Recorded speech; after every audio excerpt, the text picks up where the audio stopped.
L'atelier sur la revue conjointe du secteur agricole s'est ouvert ce jeudi à Dakar, une rencontre que le ministère de l'Agriculture s'est engagé à organiser chaque année. Cette évaluation a pour objectif d'offrir aux différents parties prenantes du secteur l'opportunité d'appuyer le développement de l'agriculture en vue de promouvoir la responsabilité mutuelle par des revues et des dialogues incomplets, inclusifs et robustes. Cette revue conjointe du secteur agricole est une occasion de discuter de l'état d'avancement et du développement de l'agriculture. Mais on attend aussi de la part de la presse une proposition. Pour obtenir de bons résultats à la sortie de cette revue, la discussion, la validation des éléments factuels et recommandations dans le projet, ainsi que la proposition des orientations, recommandations et initiatives spécifiques aux parties sont d'une nécessité essentielle.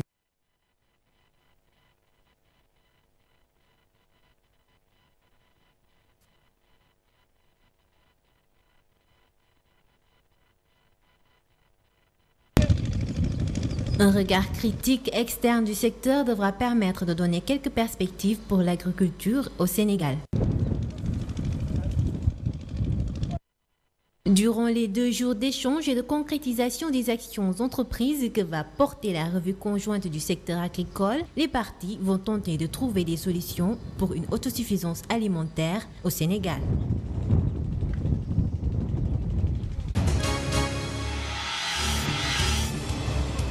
Faire de l'étudiant un acteur de sa formation, favoriser sa réussite et améliorer ses conditions de vie, telle est la vision de l'État du Sénégal. Le ministre de l'Enseignement supérieur et de la Recherche, Mary Teuw Niane, a entamé une tournée de visite des chantiers initiés par son département pour apprécier leur état d'avancement. Que des ressources importantes ont été mises à disposition du ministère par le président de la République, M. Macky Sall, et que ces ressources, évidemment, sont mises en œuvre et il nous appartenait aujourd'hui de voir où est-ce que nous en sommes. Et le parcours décrit par le recteur, la livraison de la 2e tranche de la 2e cité des enseignants du supérieur pour 140 appartements. La tournée durera du 8 au 13 octobre dans les régions de Dakar, Ziguinchor, Kolda, Diourbel, Thiès et Saint-Louis. Elle vise à montrer l'importance des efforts fournis par l'État et ses différents partenaires pour le développement de l'enseignement supérieur. Il en est de même des équipements scientifiques. C'est la première fois que des efforts aussi importants en équipements scientifiques, techniques, est mis en place à travers le programme du président de la République, M. Macky Sall, à savoir construction de 100 salles de travaux pratiques et équipement des laboratoires et équipement des centres de recherche. Ces projets sont engagés pour faire de l'enseignement supérieur un levier du développement économique et social.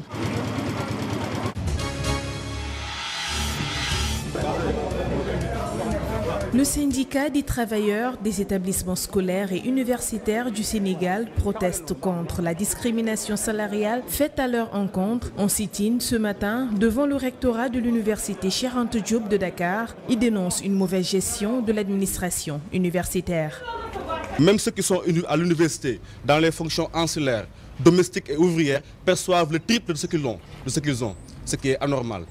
Donc nous avons négocié avec le rectorat, on les a rencontrés plusieurs fois, mais force est de reconnaître qu'ils sont arrêtés dans leur décision de ne pas les intégrer dans le corps des partis. En réaction à ce mouvement d'humeur, le ministre Mary Teuw Niane, sur place, a demandé aux parties concernées d'ouvrir un dialogue pour un apaisement de l'espace universitaire. Pour sa part, le recteur de l'UCAD affirme avoir ouvert le dialogue. Il soutient que leur requête est en cours de traitement. Fondés en droit vos demandes, nous les satisferons immédiatement. Et si nous n'avons pas les moyens de les satisfaire, nous vous le dirons et nous chercherons ensemble les moyens de les satisfaire. Réfutant les propos du recteur, les frondeurs exigent plus de respect de la part des autorités administratives du rectorat. Ils comptent déposer un préavis de grève si leurs revendications ne sont pas satisfaites dans les délais.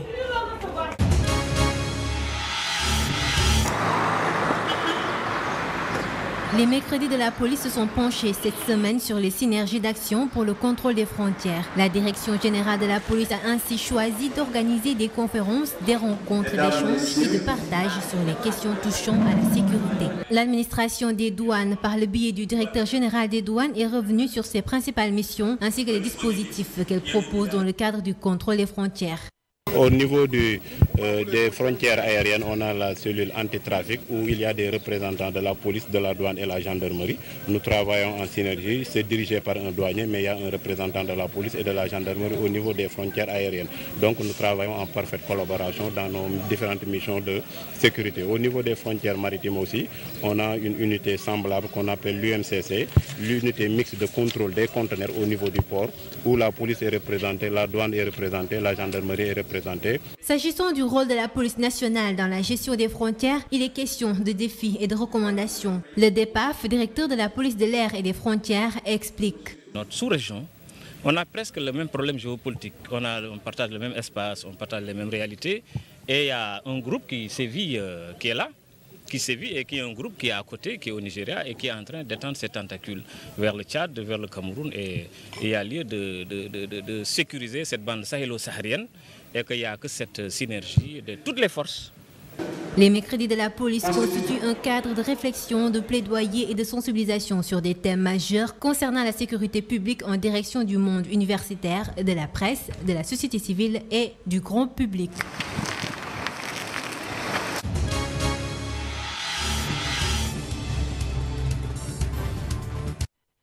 Le renforcement de la réponse du secteur de l'éducation au VIH, aux grossesses précoces et à la violence basée sur le genre sont à l'ordre du jour au Sénégal. L'UNESCO, à travers une conférence régionale, entend répondre aux défis de la santé et de la reproduction chez les adolescents en Afrique de l'Ouest et du Centre. Il y a la question des grossesses précoces, il y a la question des santé à la reproduction. Il y a la question liée même de réussite des jeunes, surtout les jeunes filles. Donc l'objectif, c'est aller ensemble avec les pays pour développer le feuille de route. En attendant aussi la réponse du pays pour mieux investir sur la question de l'éducation à la santé reproductive. Les adolescents, en particulier les filles, constituent le groupe le plus vulnérable en matière de santé sexuelle et reproductive. L'État du Sénégal compte procéder à l'intégration de l'éducation à la santé sexuelle et de la reproduction au milieu scolaire pour permettre aux jeunes de poursuivre leur scolarité et développer leur potentiel. Au Sénégal, les assises nationales sur l'éducation et la formation, tenues en 2014, ont fortement recommandé la promotion de la santé et de la reproduction des adolescents, des jeunes et la lutte contre le VIH/SIDA à l'école. Ce qui en fait une priorité au gouvernement du Sénégal et une préoccupation majeure pour le secteur de l'éducation. Des programmes d'éducation à la santé et à la reproduction ont déjà été mis en œuvre en Afrique de l'Ouest et du Centre grâce à une collaboration entre les gouvernements, la société civile, les agences du système des Nations Unies et des experts. Cette conférence de Dakar, qui durera 2 jours, verra la participation de 24 pays africains.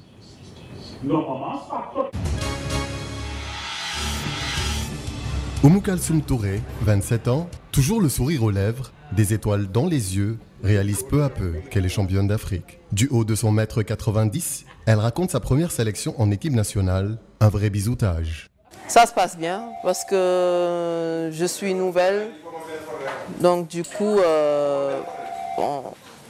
mon rôle était de faire ce qu'on me demande de faire, être au service de l'équipe, ce qui est logique, et puis tenir mon rôle de jeune. Parce que j'étais bleue, donc il fallait distribuer les maillots, ramasser le linge sale, donc voilà. Aujourd'hui, championne d'Afrique, Oumou Kalsoum Touré est tout aussi impatiente de savoir ce que le président Macky Sall leur réserve comme surprise royale après les promesses faites lors de la réception au Palais de la République. Comme tout le monde, je suis impatiente, mais bon, après, je pense que s'il a fait des promesses, il va les tenir. Donc on attend. De toute façon, dans la vie, il faut être patiente. Et bon, on ne sait pas ce qu'il va nous donner, mais il promet de faire de bonne chose pour nous. On attend et puis voilà. Je pense qu'il n'y aura pas de déçus. C'est avec des ambitions pleines la tête que Oumou Kalsoum commence une nouvelle page de sa vie. L'ancienne pensionnaire de la Jeanne d'Arc de Dakar s'imagine déjà sur les parquets de la WNBA, là-bas, au pays de l'oncle Sam. J'ai beaucoup de choses en tête, mais je ne sais pas encore exactement ce que je vais faire. Mais notamment mon futur séjour aux États-Unis. Oui, je pense qu'une fois là-bas, je saurai ce que je vais faire parce que j'aime bien ce pays et j'y vais souvent et j'aime bien la mentalité. Donc je vais essayer de voir ce qui est possible de faire avec mon âge. Ah mais moi, comme je vais réfléchir. Oui, bien sûr. C'est pour le peuple sénégalais de toute façon.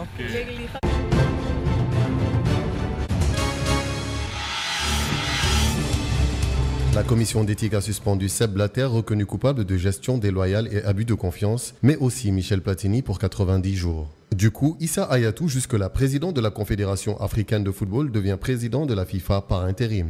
Joseph Blatter et Michel Platini, président de l'UEFA et candidat à la présidence de la FIFA, ont été suspendus 90 jours ce jeudi 8 octobre par la commission d'éthique de la FIFA après les scandales qui ont éclaté autour de la gestion de l'organisation. Rappelons que la sanction pour Michel Platini prendra fin le 21 février, soit 5 jours avant l'élection du président de la FIFA, et ce dernier risque 45 jours de sanctions supplémentaires. D'un autre côté, il est probable que l'Espagnol Ángel María Villar gouverne l'UEFA. Par ailleurs, l'ex-président de la FIFA Chung Mong-jun a été quant à lui interdit de toute activité liée au football pour 6 ans au moment où Jérôme Valqueux, l'ex-secrétaire général de la FIFA, a lui aussi été suspendu pour 90 jours.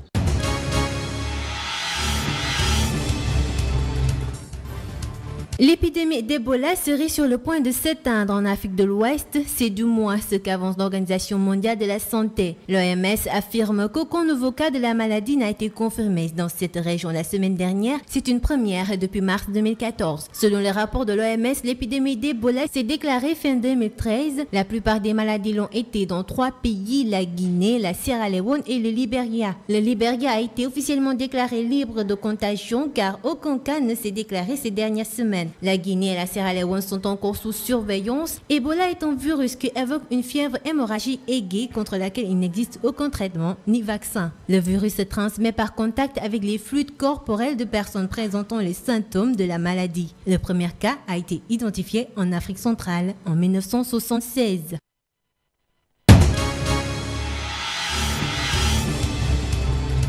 Rida Chaferdine, députée du premier parti tunisien Nida Tounes, a été visée jeudi à Sousse par plusieurs balles alors qu'elle se rendait en voiture à son travail. Une tentative d'assassinat. Vers 9h45, alors que je me rendais à mon travail, un véhicule sur la route a tiré 7 ou 8 balles sur moi, a précisé le député dans une déclaration à la radio privée Diaoura FM. Interrogé par l'AFP, le chargé de communication du ministre de l'Intérieur Walid Loughini a assuré que les unités sécuritaires s'étaient rapidement rendues sur place et avaient observé 9 impacts de balles sur la voiture du député. Une opération de ratissage est en cours selon le ministère de l'Intérieur.